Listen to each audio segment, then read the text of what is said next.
Hello guys, welcome back to the channel. In today's tutorial, I'm going to show you how we can type greater than symbol in Word.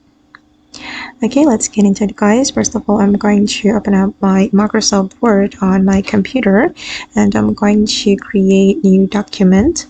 I'm going to select the blank document and I'm going to show you how we can add a greater than symbol in this document. First of all guys, you can go to the insert menu and then you're going to go to the symbol. Okay, and I'm going to select more symbols. Okay, and then we can just click on this greater than symbol. Just click on that and you can click on insert.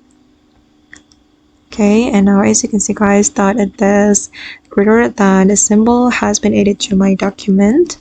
And for example, I'm going to type in 5 greater than 2 like this. Okay guys, and that's all the way to type greater than symbol in Microsoft Word. I hope this video will be useful for you. Thank you so much for watching and bye.